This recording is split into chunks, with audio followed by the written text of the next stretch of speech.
ശബരിമലയിൽ നടന്ന സ്വർണ്ണമോഷണത്തെക്കുറിച്ച് അന്വേഷണം നടത്തുന്ന പ്രത്യേക അന്വേഷണ സംഘം അഥവാ SIT പരാജയപ്പെട്ടിരിക്കുകയാണ്. അന്വേഷണം നിയന്ത്രിക്കുന്നത് ഹൈക്കോടതിയാണ് എന്ന് പറയുമ്പോഴും അതിലെല്ലാവരും ആശ്വാസം കണ്ടെത്തിയിരുന്നു. എന്നാൽ ആ വിശ്വാസം ഇപ്പോൾ നഷ്ടപ്പെട്ടുകൊണ്ടിരിക്കുകയാണ്. കാരണം ആദ്യം പ്രതിയായ മുരാരി ബാബുവിന് ജാമ്യം ലഭിച്ചു. ഇപ്പോഴിതാ എക്സിക്യൂട്ടീവ് ഓഫീസറായ ശ്രീകുമാറിനും ജാമ്യം ലഭിച്ചിരിക്കുന്നു. കുറ്റപത്രം നൽകിയില്ല എന്നുള്ളതാണ് പ്രധാനപ്പെട്ട കാരണം. SIT ആണത് നൽകേണ്ടത്. SITയുടെ അന്വേഷണം തുടക്കത്തിൽ സത്യമെല്ലാം പുറത്തു കൊണ്ടുവന്നുവെങ്കിലും CPM നേതാക്കളടക്കം അറസ്റ്റിലാകുകയും ചെയ്തു. എന്നാൽ അതിലും പ്രമുഖർ അറസ്റ്റിലാകുമെന്ന് ഉറപ്പായതോടെ SIT അന്വേഷണം വെറും പ്രഹസനമായി മാറുകയാണ്.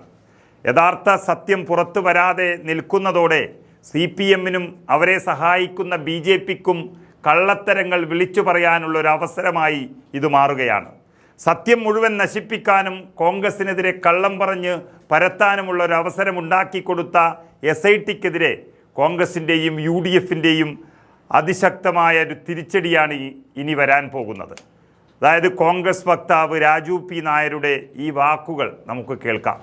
ഈ കള്ളത്തരം നടക്കുന്ന 2019 മോഷണം നടക്കുന്നത്, ഈ മോഷണം നടക്കുന്നതിന് മുമ്പ് പോയി സോണിയാഗാന്ധിക്ക് ഈ മോഷണം മുതൽ കൊടുക്കുവോ? നിങ്ങൾ ശിവൻകുട്ടിയുടെ തരത്തിലേക്ക് തഴന്താരല്ലേ? ദയവേത് ഈ അവിടെ അങ്ങനെയാണെങ്കിൽ അതിനേക്കാൾ നന്നായിട്ട് ഞങ്ങൾക്ക് പറയാൻ പറ്റുന്നത് 2025 ഉണ്ണികൃഷ്ണൻ പോറ്റിയെ സ്വീകരിച്ചുകൊണ്ടെന്ന് താക്കോൽദാനം നടത്തിയ പിണറായി വിജയന്റെ കയ്യിൽ കൊടുത്തിട്ടുണ്ടോ എന്നുള്ളതാണ് ഞങ്ങളുടെ പ്രധാനപ്പെട്ട ചോദ്യം. അതായത് ശബരിമല കേസിലെ അന്വേഷണം തോന്നിയ വഴിക്ക് പോകുമ്പോൾ കോൺഗ്രസിൻ്റെ ഏറ്റവും പരമോന്നത നേതാവായ സോണിയാഗാന്ധിയെ അസഭ്യം പറയുകയാണ് CPMും BJPയും.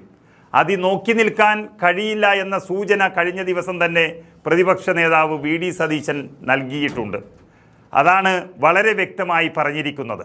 മോഷ്ടിച്ച സ്വർണമുള്ളത് പിണറായി വിജയൻ്റെ കൈകളിൽ ആണെന്ന് ഉള്ളത്. അത് പറയിപ്പിച്ചതാണ്. കാരണം മഹത്തായ നിയമസഭയ്ക്കുള്ളിൽ ശിവൻകുട്ടി എന്ന മന്ത്രി പറഞ്ഞത് സോണിയാഗാന്ധിയുടെ വീട്ടിൽ ശബരിമലയിലെ സ്വർണമുണ്ടെന്നും ഉണ്ണികൃഷ്ണൻ പോറ്റി കൊണ്ടുകൊടുത്തതാണെന്നും സോണിയാഗാന്ധിയെ അറസ്റ്റ് ചെയ്ത് ചോദ്യം ചെയ്താൽ അതെല്ലാം വ്യക്തമാകുമെന്നാണ് മന്ത്രി ഇങ്ങനെ പറഞ്ഞത്. എന്നാൽ ഇത് നേരെ തിരിഞ്ഞുകൊത്തുകയാണ് ഇപ്പോൾ CPMന്. അതായത് 2013 സോണിയാഗാന്ധിയുടെ അടുത്തേക്ക് ഉണ്ണികൃഷ്ണൻ പോറ്റി പോയത്, ചരട് കയ്യിൽ കെട്ടിക്കൊടുത്തത്. ഇന്ത്യയിൽ എവിടെയുള്ളവർക്കും സോണിയാഗാന്ധിയെ വേണമെങ്കിൽ കാണാം, അപ്പോയിൻമെൻ്റ് എടുക്കണമെന്ന് മാത്രമേ ഉള്ളൂ. സോണിയാഗാന്ധിക്ക് ഉണ്ണികൃഷ്ണൻ പോറ്റി സമ്മാനമൊന്നും അന്ന് കൊടുത്തിട്ടില്ല. കയ്യിലൊരു ചരട് കെട്ടി നൽകുക മാത്രമാണ് ചെയ്തത്. ഇതെന്താണെന്ന് അന്ന് കൂടെയുണ്ടായിരുന്ന ആൻ്റണി MP ചോദിച്ചതാണ്. ശബരിമലയിൽ നിന്നുള്ളൊരു ചരടാണെന്നാണ് പോറ്റി പറഞ്ഞത്.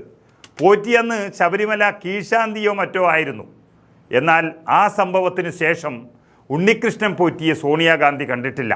കേസ് വന്നതിന് ശേഷമാണ് അന്ന് ഫോട്ടോ എടുത്ത ആള് ഈ ഉണ്ണികൃഷ്ണൻ പോറ്റി എന്ന് കോൺഗ്രസ് നേതാക്കന്മാർ വരെ അറിയുന്നത്. എന്നാൽ ശബരിമലയിൽ സ്വർണ്ണമോഷണം നടന്നത് 2013 കഴിഞ്ഞ് 2019 ഈ SIT തന്നെ കണ്ടെത്തിയതും അത് കോടതി വരെ സ്ഥിരീകരിച്ചതും. അതിൻ്റെ സത്യമറിഞ്ഞുകൊണ്ട് തന്നെയാണ് ഈ അറസ്റ്റ് മുഴുവൻ നടന്നത്. അത് തെളിഞ്ഞതാണ്. അപ്പോൾ 2013 എങ്ങനെയാണ് സോണിയാഗാന്ധിയുടെ കയ്യിൽ ഈ പോറ്റി സ്വർണം കൊണ്ടു കൊടുക്കുന്നത് എന്നതാണ് സംശയം. അതിന് ശേഷം ഈ ഉണ്ണികൃഷ്ണൻ പോറ്റി കണ്ടത് മുഖ്യമന്ത്രി പിണറായി വിജയനെയാണ്. കുടുംബസമേതം പോയി കണ്ടു. ദേവസ്വം മന്ത്രി കടകംപള്ളി സുരേന്ദ്രനാണെങ്കിൽ പോറ്റിയുടെ വീട്ടിൽ പോയി ഉച്ചയൂണും കഴിഞ്ഞാണ് തിരിച്ചു പോകുന്നത്. അപ്പോൾ സ്വാഭാവികമായും മുഖ്യമന്ത്രിയുടെ കയ്യിലാണ് ഈ സ്വർണം കൊണ്ടുപോയി ഉണ്ണികൃഷ്ണൻ പോറ്റി കൊടുത്തത് എന്ന് പറഞ്ഞാൽ അതിൽ കാര്യമുണ്ട്. സ്വർണ്ണമോഷണവുമായി ഒരു പുലബന്ധം പോലുമില്ലാത്ത പ്രിയങ്കാ ഗാന്ധിയുടെ വയനാട്ടിലെ 2 ഓഫീസിലേക്കാണ് BJP മാർച്ച് നടത്തിയത്. അതേറ്റവും വലിയ തെറ്റായി കാണുകയാണ് സമൂഹം. അതിനെ നോക്കി നിന്ന പിണറായി വിജയൻ, കേസെടുക്കാത്ത പോലീസ്, ഇതെല്ലാം സൂചിപ്പിക്കുന്നത് CPM BJP രഹസ്യബന്ധമാണ്. അപ്പോൾ ഒരിക്കലും സാധ്യതയില്ലാത്ത സോണിയാഗാന്ധി ശബരിമല ബന്ധം അത് ആരോപിച്ച CPMും BJPയും പൂർണ്ണമായും ഇപ്പോൾ പ്രതിരോധത്തിലായിരിക്കുകയാണ്. അതോടൊപ്പം തന്നെ ശിവൻകുട്ടിക്ക് മറുപടിയായി പറഞ്ഞാൽ ശബരിമല സ്വർണമുള്ളത് സോണിയാഗാന്ധിയുടെ കയ്യിലല്ല, അത് മുഖ്യമന്ത്രി പിണറായി വിജയൻ്റെ കൈകളിലാണ്. മുഖ്യമന്ത്രിയുടെ ഓഫീസിലെ സ്വർണ്ണക്കടത്തും ദുബൈയിലേക്ക് ബാഗ് കൊണ്ടുപോയതടക്കമുള്ള സ്വപ്ന സുരേഷിൻ്റെ വെളിപ്പെടുത്തലുമായി ഇതിനെ കൂട്ടി വായിച്ചാൽ ഏറെ സംശയിക്കാനുണ്ട്. അതാണ് കോൺഗ്രസ് വളരെ വ്യക്തമായി തിരിച്ചടിക്കാൻ തുടങ്ങിയിരിക്കുന്നത്. ഇതിനെല്ലാം കാരണമായി വരുന്നത് SIT അഥവാ പ്രത്യേക അന്വേഷണ സംഘം സത്യം കണ്ടുപിടിക്കാൻ വൈകുന്നത് തന്നെയാണ്.